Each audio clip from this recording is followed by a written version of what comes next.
Bueno, mientras se va conectando gente, ¿qué era lo que te hacía ruido del duelo en Lacan? ¿O es simplemente esta cuestión de cómo lo entiendes? Sí, sí, la reformulación, sí, cómo lo reformula. Que ahí hace también si no me equivoco, es en la parte donde menciona de la joven homosexual. Sí, yo no me metería tanto con, con la pobre joven homosexual, creo que ya la hemos hecho sufrir bastante. Eh, yo siento que pueden pensarlo no como una reformulación, porque no es tanto que Lacan modifica la noción freudiana del duelo, sino que se pregunta, como que dice, bueno, no es solamente el objeto libidinal lo que está perdido ahí, y le agrega algo, pero no es que lo modifica estructuralmente.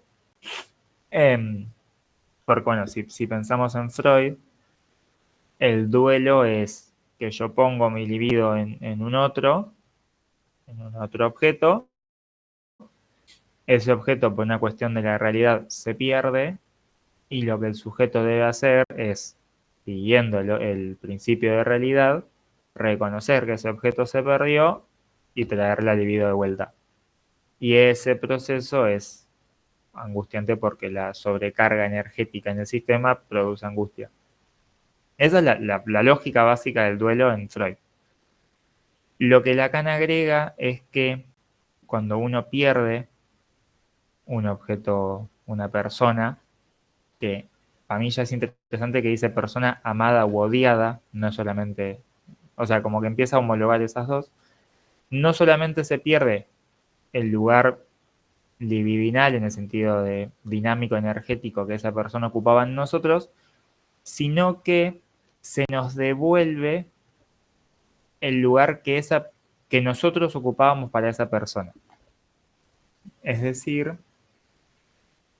hay algo de ese, esa incógnita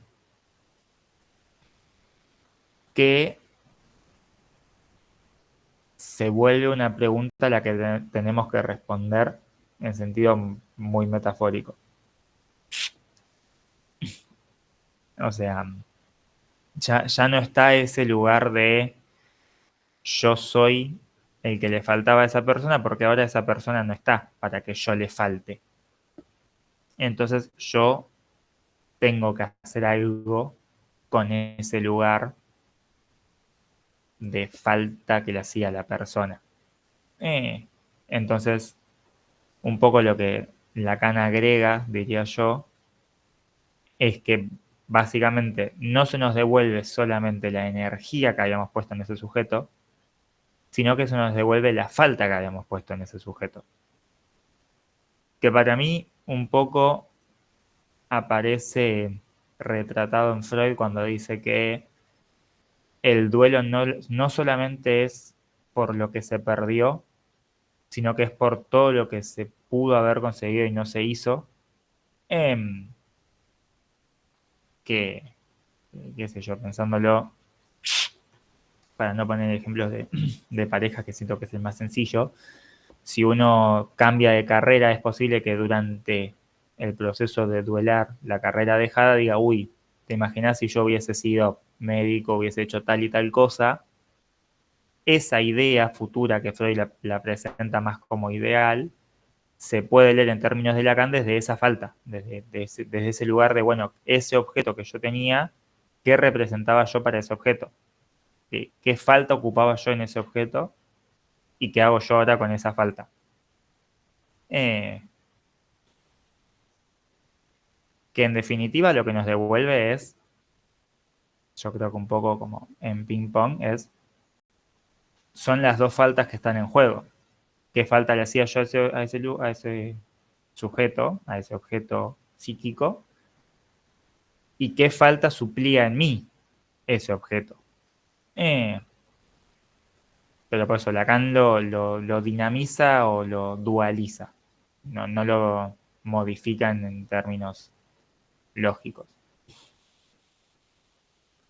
Em,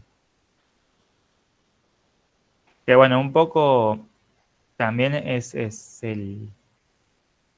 como el punto más fuerte, creo yo, y más importante de este seminario, que es el seminario 10, y por ende el punto más fuerte de lo que es la angustia, y es que siempre estamos trabajando con la presencia o la ausencia de una ausencia, lo cual en algún punto es complejo, porque además es una ausencia, ¿cómo decirlo?, que no puede no ser ausencia. O sea, Lacan en el seminario 10 hace un ejemplo que para mí está bueno. Yo no sé si se llega a ver que justo en ese bordecito de la biblioteca falta un coso, porque bueno, tengo el seminario 10 acá. Em, ese espacio, ustedes saben que puede faltar algo porque está construido lo que está. Es decir, la ausencia se construye a través de la presencia. Un ejemplo que pone una docente es que antes de Amor-Rorty, las obras de Freud venían en 3 tomos.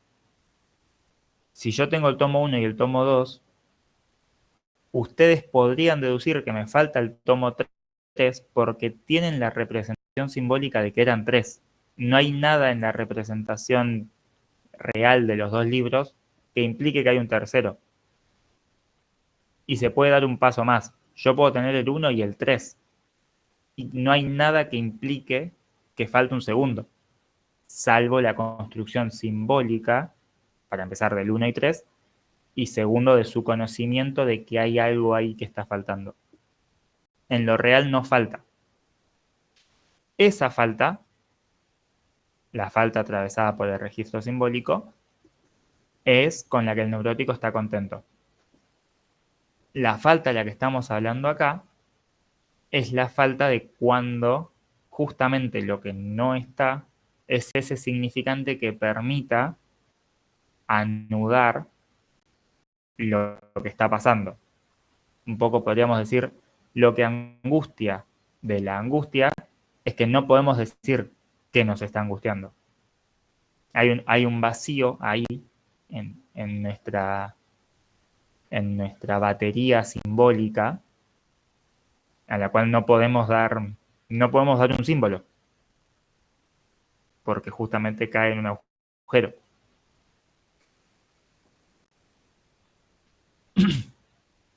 Y es ese punto en el cual yo creo que ustedes tienen que mentalizarse más en ese espacio. Que lo que se está trabajando acá es justamente si lo que aparece es ese no aparecido. Si lo que aparece es justamente ese lugar de menos, que es, volviendo a la pregunta de Mía, lo que agrega Lacan en relación a Freud. Dice, bueno, en el duelo está lo positivo, es decir, la energía tangible, y está lo negativo, que es todo aquello que se ponía en juego de manera tácita o de manera liminal, es decir, como entre los espacios. Es complejo, pero bueno. Es ese juego de...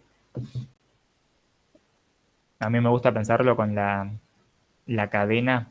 ¿Vieron las cadenas, los eslabones? Que entre eslabones siempre hay espacio, porque si no hubiese espacio la cadena no se formaría, pero el espacio en sí mismo no es cadena, pero es necesario para la cadena.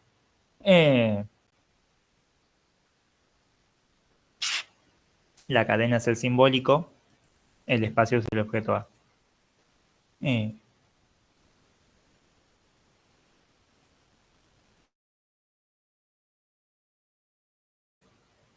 ¿Trauma llegaron a ver alguna comisión? Lo Gracias. pregunto con miedo.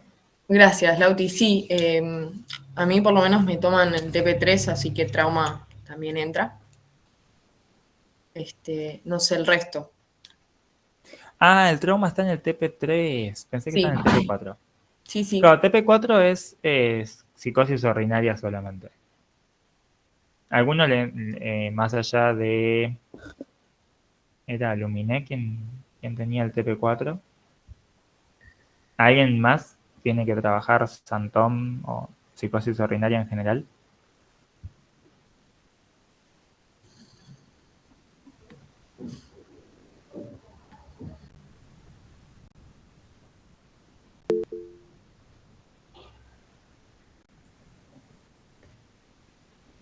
Bien. Bueno, lo que propone Laurent, ¿en qué sentido? ¿Del trauma? Creo que a Laurent no le quedó claro lo que propone Laurent del trauma, así que tenemos un trabajito.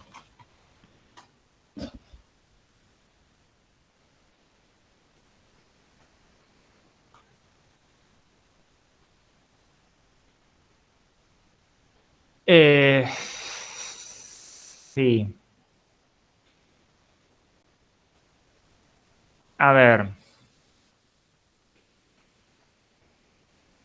¿cómo decirlo sin que suene una agresión al bueno de Laurent? Que hay que respetar los aportes que ha hecho, pero un poco a mí me suena lo mismo que dice Freud 100 años antes. O sea, no es lo mismo,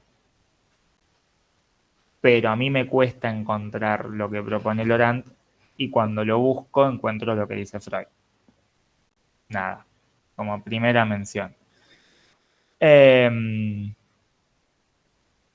relación a eso, no sé bien qué decirles. Estoy como en un lugar pantanoso porque me pasa un poco eso. Yo no le encuentro mucha, eh, ¿cómo llamarlo? Mucha operatividad a ese texto. Entonces, nunca lo he tomado. Y no quiero meterles ideas confusas. ¿Qué les hace ruido del síndrome, síndrome o estrés postraumático, pretraumático?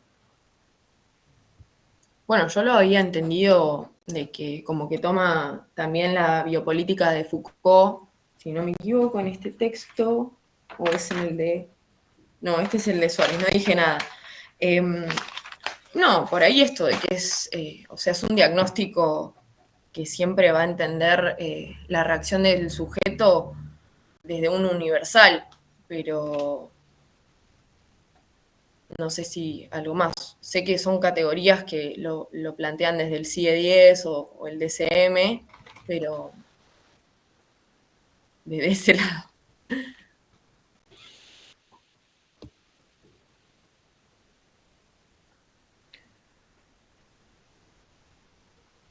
O sea, acá en esta parte dice, ¿no? Como que este estrés, síndrome de estrés postraumático, eh, se plantea desde una cuestión biológica, universal, transcultural, ¿sí? Hay una programación genética. Pero ahí retomo un poco lo que decía Lauti, que es un poco en referencia a lo que decía Freud antes. Mi profe como que planteó esto de entender al trauma desde esta, de la extimidad o de esto extimo. Eh, no puntualizó mucho más desde este texto. No sé si alguno más tiene alguna referencia o algo. A ver, yo creo que lo importante del trauma, que de vuelta, si uno lee Freud muy hinchamente, lo encuentra también en Freud, es que Laurent plantea que el trauma no es trauma per se.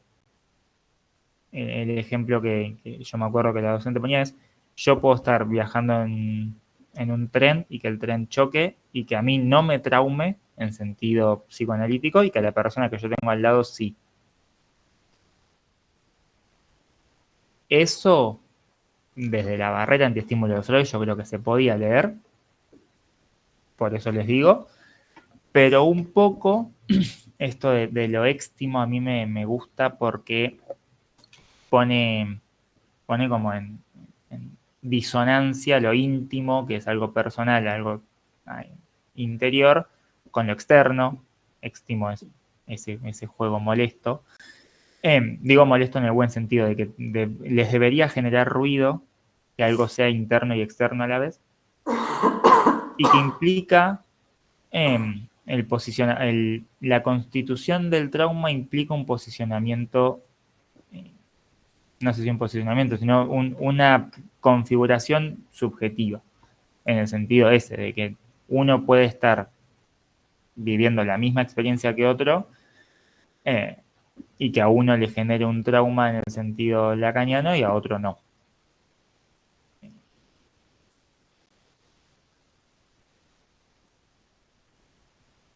Pero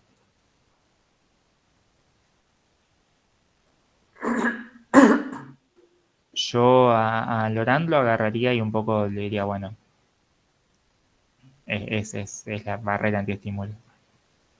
Ustedes no lo digan eso porque la cátedra no lo dice, pero me cuesta un poco, o sea, en realidad es la lacanización de ese concepto, es tomar el concepto de lo singular, el concepto del trabajo, el Sí, hola. concepto... ¿Cómo? Hola, sí. Nosotros en el práctico, lo que nos puntualizó el profe sería la diferencia de la lectura que se hace en la clínica entre la lectura biologicista del estrés, del trauma, del DCM, del CIE, distinto al entendimiento social y cultural que se hace del trauma. Y en el texto hay un ejemplo de cuando hay un trauma, algo inesperado, que abre un agujero en lo real, sería un trauma a nivel colectivo. ¿Cómo se soluciona a nivel colectivo? Plantea que, por ejemplo, no sé, en Estados Unidos, cuando fue las Torres Gemelas, tipo se le dio nombre y entidad a cada uno de los que murieron en el atentado de las Torres Gemelas. Y por ejemplo, en España se hace otro tipo de duelo social colectivo. Van a marchar, no sé, prenden velas en silencio, qué sé yo, no sé. Como que se da un tratamiento al trauma a nivel colectivo.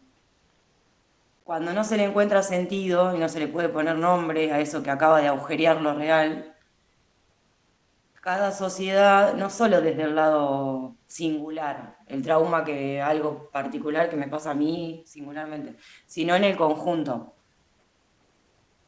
O sea, como que va un poquito más allá del tratamiento, de dar un sentido a lo que no tiene. Como que desde la clínica la idea es esa, tratar de dar sentido a lo que no se le encuentra.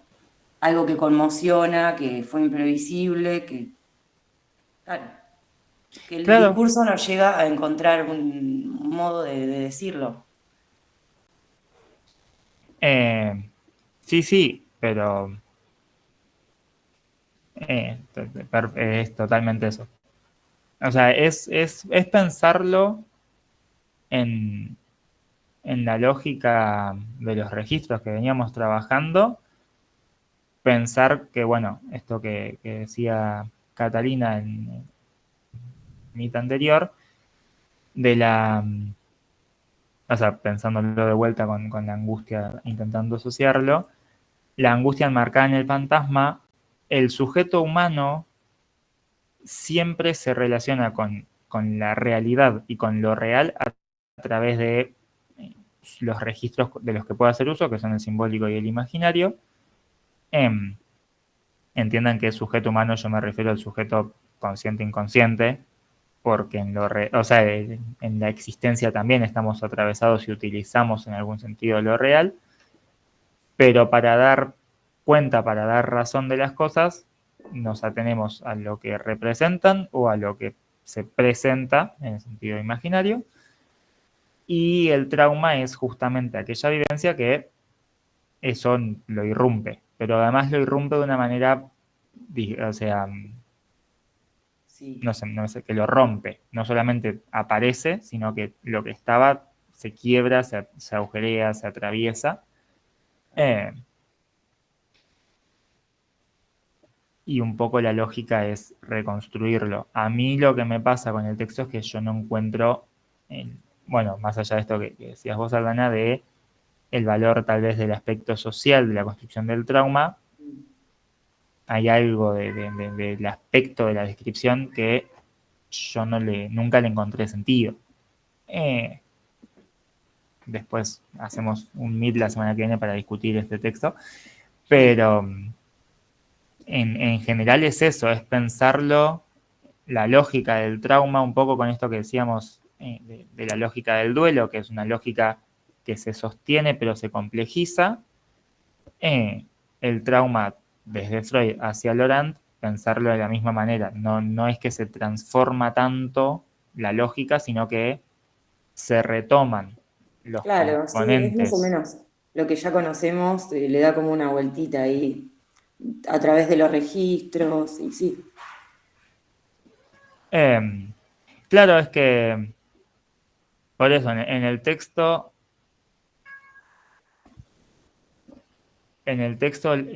Laurent habla de justamente el fuera de sentido, el agujereo de lo simbólico, el traumatismo fundamental, que son todos conceptos que Freud no ubica porque no los tiene. Pero más allá de ubicar esos conceptos y de utilizarlos en la descripción del trauma, no construye algo demasiado ajeno a lo que propone Freud. Más allá o sea, esto que decía Aldana. Es lo que nosotros ya conocemos, más elaborado, más sofisticado.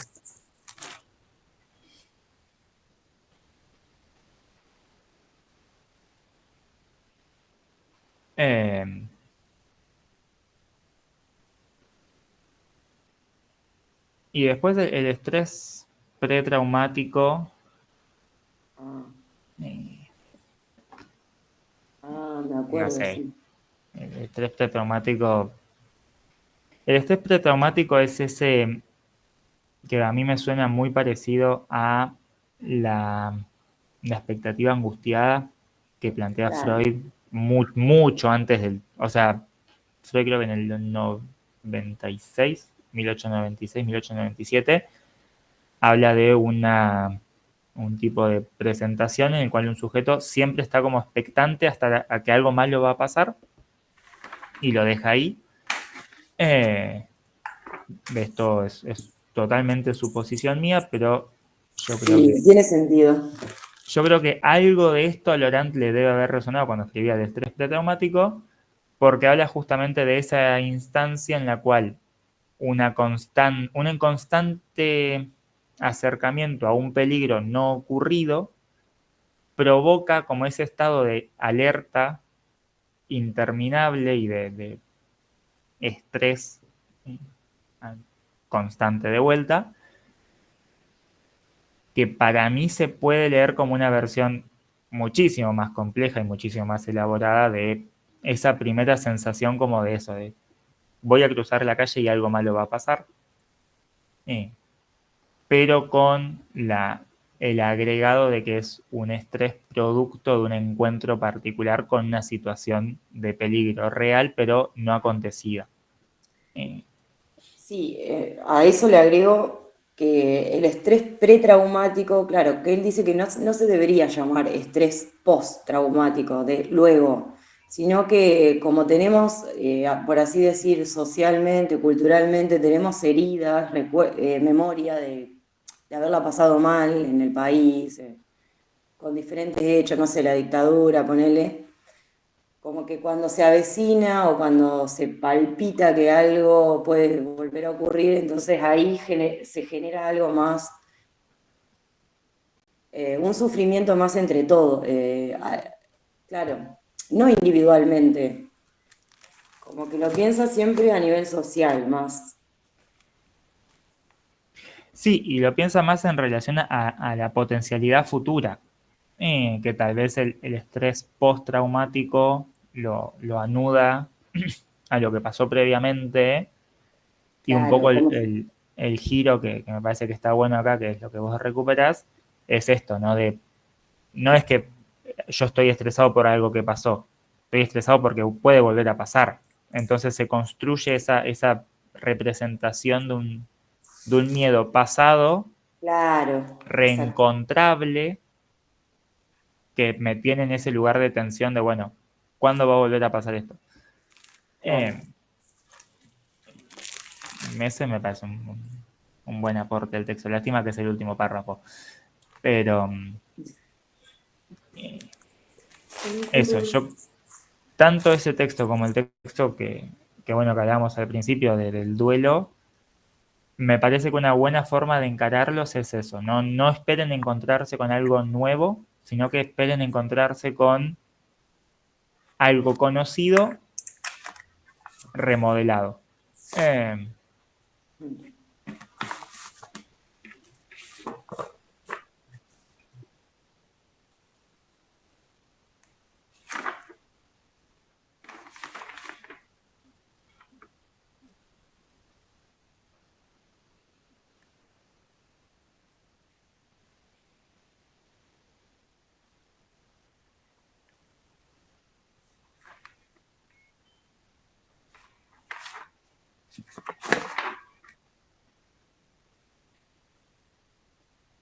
a mí me encantó leer ese texto. Cuando lo terminé, tipo, bravísimo, aplauso, no, muy bueno.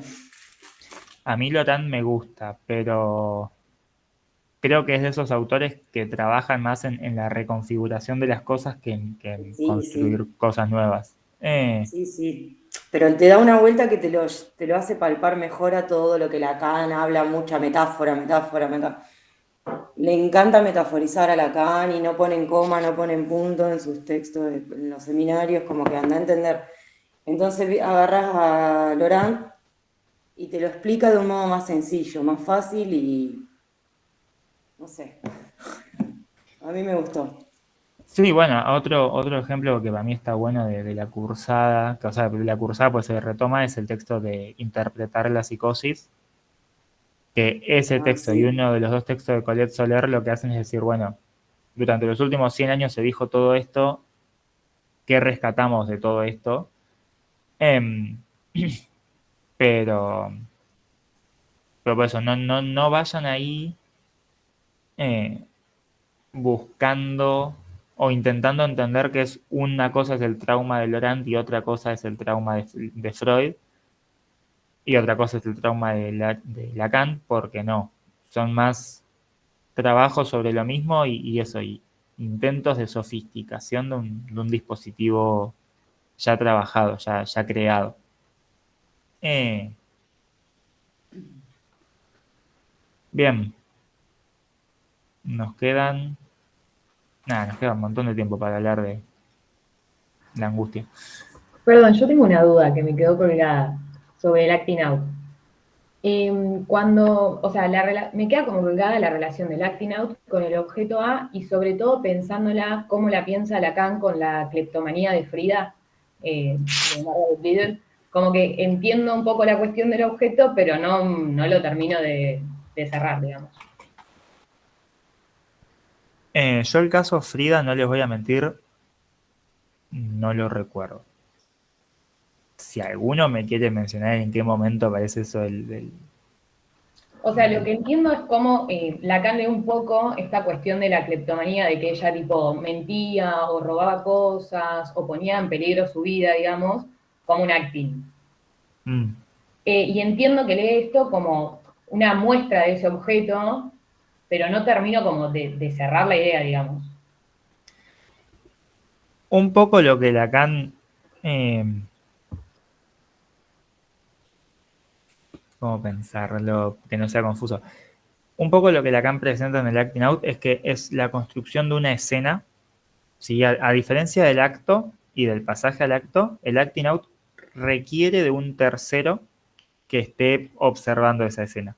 Es un llamado a ese otro que avale, que dé su aval a esa escena que se construye. Y un poco lo que se escenifica es dicho mal, que el sujeto puede jugar con ese objeto A. Puede jugar con, en el caso este que vos mencionás, con esto del peligro, de la situación riesgosa, en el caso de la joven homosexual, que puede jugar con esa prohibición, con ese deseo, y que puede estar como al borde de esa constante caída, sin hacerlo. Muy metafóricamente y muy puesto en llano. Pero el juego del acting out es ese. Es poner, no en palabras, sino en escena, ese lugar de aquel que hace algo con la falta. Para mí la mejor representación de eso es en el seminario 4, cuando habla de la joven homosexual, y dice que la joven homosexual en su escena le muestra al padre que no solamente que ella sabe lo que desea, sino que lo sabe tanto que lo puede mostrar y lo puede ceder. Como que le sobra, entonces lo muestra. Uno puede leer desde la estructuración, que no es que le está sobrando, sino que justamente lo pone en problemática para que el gran otro le diga, bueno, vos hace esto específico. Pero es un poco eso, es esa puesta en juego y esa puesta en mostración de eso que en definitiva el sujeto no está sabiendo qué hacer, porque pensemos que si hay un acting out es porque en algún lugar hay angustia, y si hay angustia es porque hay algo de ese objeto que no se está tramitando, pero es esa construcción de ese saber como ostentoso, siempre inconsciente, siempre, no es que el sujeto dice, yo miren lo que hago con lo que me falta, pero un poco es para llamar a ese otro que le diga qué hacer con esa falta. Es como, bueno, yo puedo hacer todo y entonces no hago nada. Y que el otro diga, no, bueno, hace esto. Ah, ok. Y ahí tramita el objeto a través de la respuesta que obtuvo de ese otro. Mientras ese otro no responda, que es lo que suele pasar, ese objeto A sigue escenificado y sigue construyendo esa escena.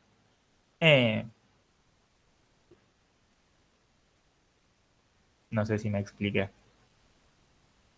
Sí, Rey, me cuesta un poco pensarlo en el caso de Frida, pero creo que ahí va un poco más hilado, digamos. Gracias.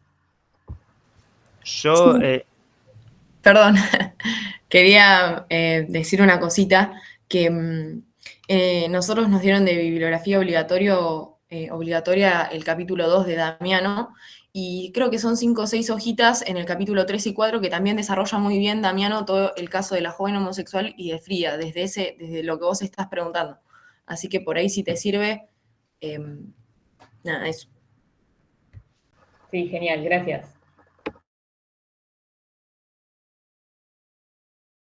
o sea, ustedes siempre piensen que tanto bueno, ustedes ya psicopato la rindieron, pero para clínica de adultos o para psicopato, para psicoterapia, siempre estamos pensando en un sujeto que está sufriendo. Es decir, todo lo que el sujeto estemos estudiando que hace son formas que el sujeto encontró, consciente e inconscientemente, de hacer algo con eso que le produce malestar. Un poco la respuesta, podemos pensarlo medio al llano opuesta, entre el pasaje al acto y el acting out, es que el pasaje al acto intenta erradicarlo. Es como, bueno, apareció esto, lo resuelvo. Así, impulsivamente. Y el acting out es como, bueno, no solamente no lo resuelvo, sino que lo muestro y lo ostento y lo presento para que alguien me diga qué hacer con esto. Que bueno, cuando alguien le dice es normal que también se desequilibre, porque también, si lo pensamos ¿cómo se llama?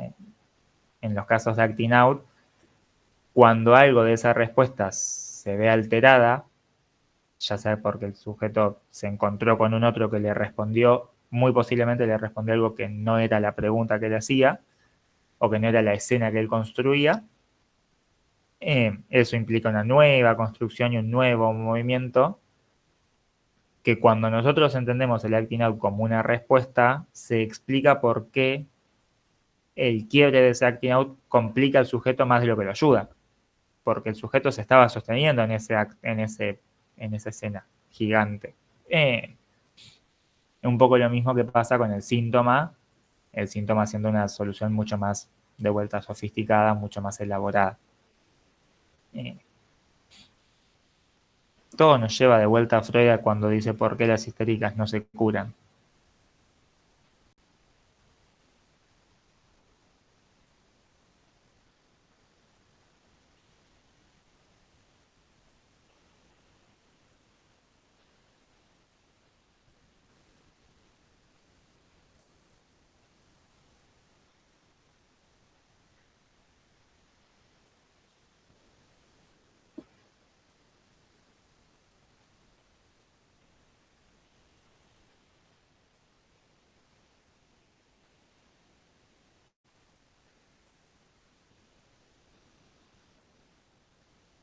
Bien.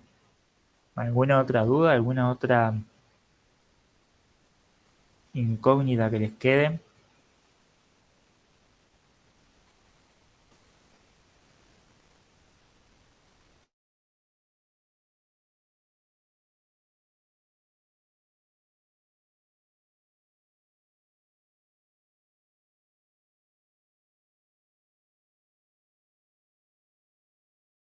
Me preocupa que el silencio sea, o sea, si es porque entendieron todo, maravilloso, y vamos a abrir una clínica. Si es porque se enredaron más, me altera.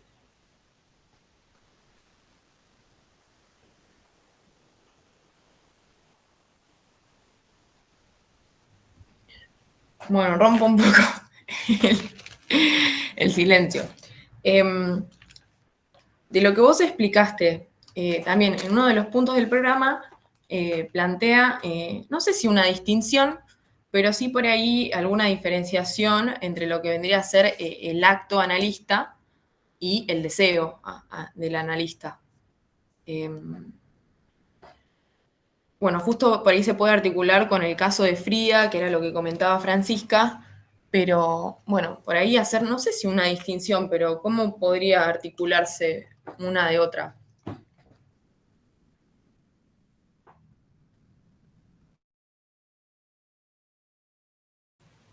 Me gusta que el Meet está silenciado, me puso en grande en la pantalla. A ver, hay que tener algo en cuenta que no es crítica, pero sí, y es que en adultos los contenidos de la unidad y la bibliografía de la unidad no siempre se condicen. O sea, hay contenidos que no están en la bibliografía y hay bibliografía que no responde a esos contenidos. En relación al deseo, o sea, el deseo analista y el acto analítico, yo creo que el punto fundamental, o sea, la referencia tiene que ser el seminario 10 de Lacan, en el cual retoma el caso de la propuesta de Liddell y medio que explica qué cosas sí, qué cosas no. Y me parece que lo fundamental es pensar, yo no sé si tanto el deseo del analista y el acto analítico en sentido amplio, sino ambos en relación a la clínica de la angustia específica, que es particular. Esto que decía, no es lo mismo la dirección y la formulación de estrategias desde el lado del analista en la clínica con la neurosis que en la psicosis, que en la angustia. Entonces me parece que para encontrar algo de ese lugar de, como dice Soler, qué lugar para el analista, apuntaría a ese texto en específico sabiendo que tampoco está explicado. O sea que eso les permite a ustedes un poco ubicar algo de la propuesta, pero no no sé si hay un texto que diga tener en cuenta esto.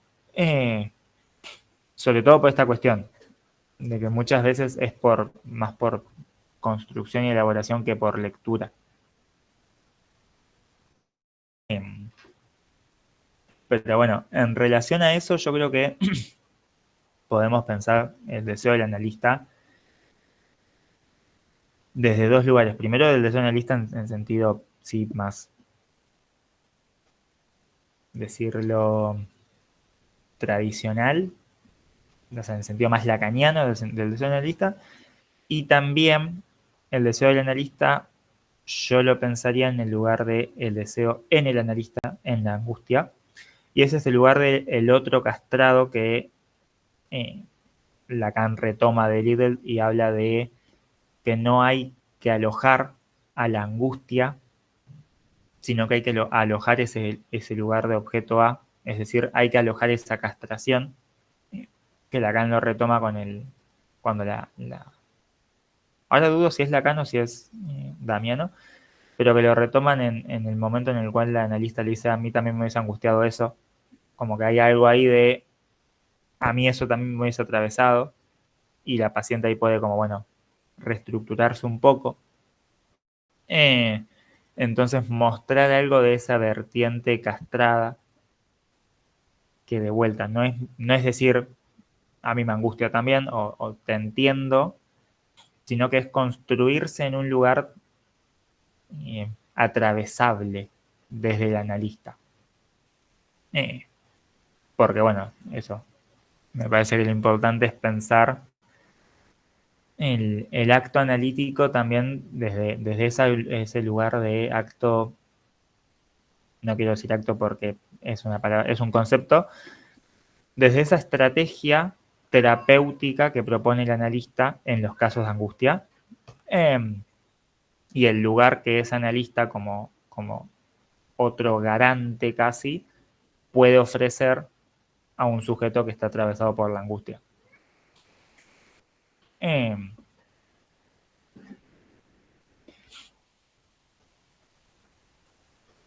Pero bueno, si acá hay, como les decía, hay dos posibilidades. Una es que haya sido todo tan vueltero que quedaron con tantas preguntas que no saben por dónde arrancar. La otra es que hayamos llegado a un punto, como dice Piaget, de reequilibración temporal. Espero que sea el segundo. Pero de todas maneras, eso. Me parece que lo importante para, si nadie tiene ninguna consulta más, para pensar un poco la clínica, la angustia en general, es eso, es poder pensar primero que estamos trabajando con una ausencia en el peor de los sentidos epistemológicos, en el sentido de que estamos trabajando con algo que eso algo justamente es algo que no está, como jugar con un espacio en blanco, lo cual siempre va a ser no solamente conflictivo a nivel epistemológico, epistemofílico de entenderlo, sino que siempre va a ser complicado en el sentido más singular, subjetivo, de que muchas veces hay ciertas posiciones, que yo diría que somos todos, que en algún punto u otro el encontrarnos con ese indecible y encontrarnos con ese inaprehensible nos va a angustiar, nos va a movilizar. Entonces, un poco enfrentarse a esto, yo siempre digo que estudiar la angustia, pero pensarlo desde la perspectiva de, como preguntaba Uriel, que hay algo de ese objeto constituyente de la realidad psíquica que tiene que estar pero que no se tiene que presentar, y que cuando se presenta hay algo del sistema que empieza a fallar. Ese objeto es la castración, el objeto A, el goce. tiene varios nombres y varias presentaciones, y que como tal, si nosotros pensamos que el objeto A es el objeto de deseo, como les decía, objeto fundante de deseo, no objeto objetivo,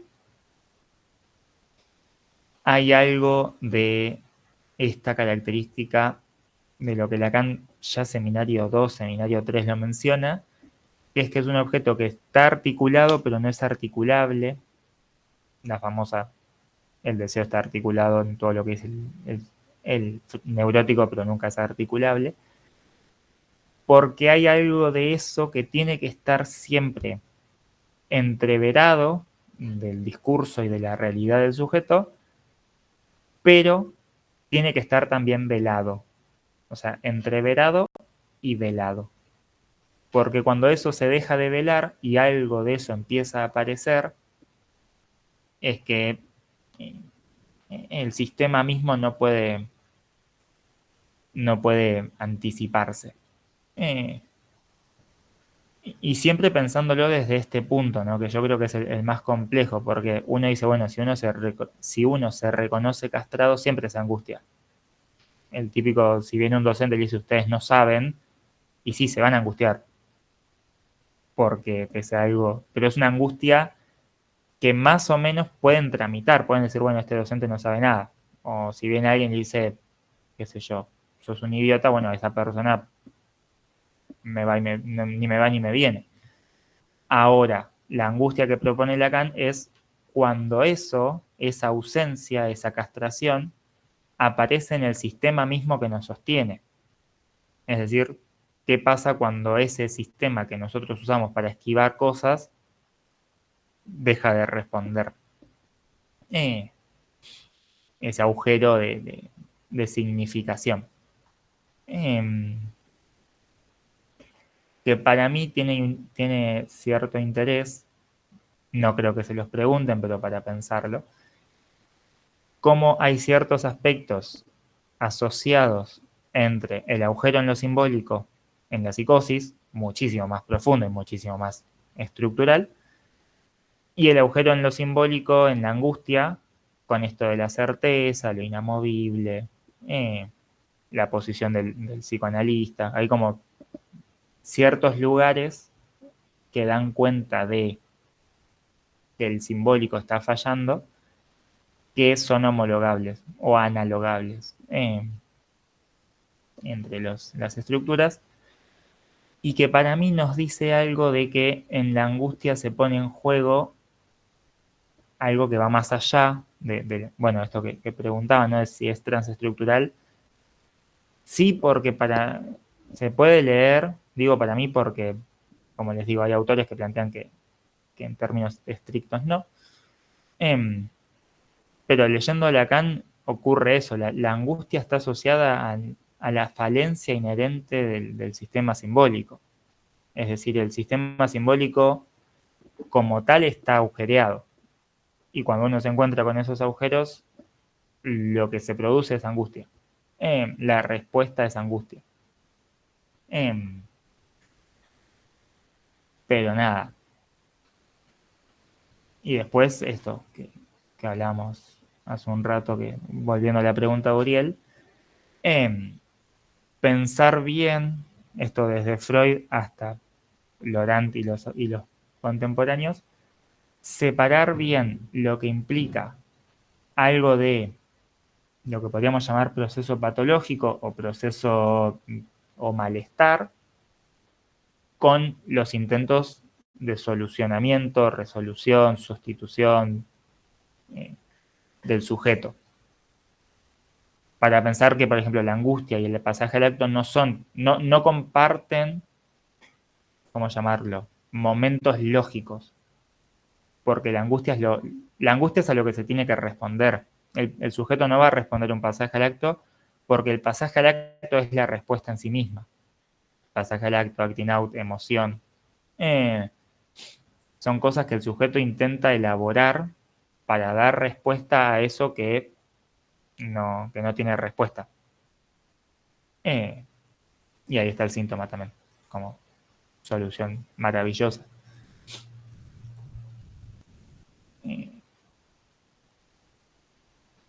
Bien. Dicho todo eso, yo creo que el TP3 está resuelto. Si quieren, intentamos hacer psicosis ordinaria en 3 minutos y quedamos todos locos. O no sé cómo habían pensado Mía y Sofi si están ahí, que ustedes suelen cerrar así muy bello. Con mejores palabras de las que me salen a mí. No, bueno, sí, no sé si alguno más tiene alguna pregunta o eso, y bueno, en el caso hipotético, nada, 5, 6 y 7, como ya saben, son las elecciones. Aquellas personas que se sientan representadas por nuestra agrupación, claramente que más que bienvenides. Estamos con mucha ambición de ser el centro, así que por primera vez, si es que llega a suceder, y bueno, esto, el acompañamiento, ¿no? También para pensar qué facultad queremos dejar para los que siguen, ya que nosotros ya estamos más cerca del egreso que otra cosa. Bueno, dejo este espacio por si alguien quiere preguntar algo más, y si no, bueno, Lauti, también agradecerte por el tiempo y por la explicación. A mí me clarificó un montón, ahora me queda estudiar así a full, que queda mañana rindo, y bueno, eso, desearle éxitos a todos también.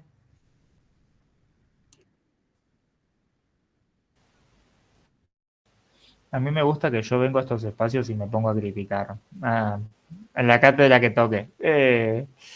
Pero bueno, me parece que también está bueno para pensar esto que empezamos a hablar, ¿no? De que muchas veces uno dice, bueno, no entiendo, algo estoy haciendo mal que no estoy entendiendo.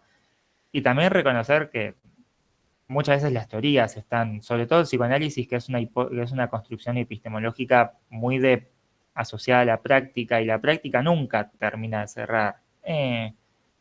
No sé, ustedes cuando han hecho EPS o si han hecho alguna pasantía, notarán que, o proyecto de extensión, la teoría siempre queda floja.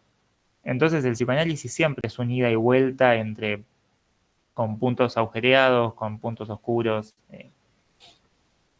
y eso, y muchos intentos justamente de restitución, de solución,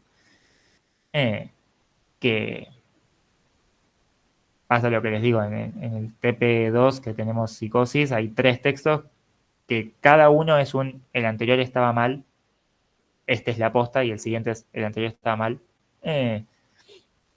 Así que nada, éxitos a quienes rindan, gracias por no dejarme hablando solo, gracias por el espacio, y bueno, nos veremos, no sé cuándo, en algún momento, en la facu.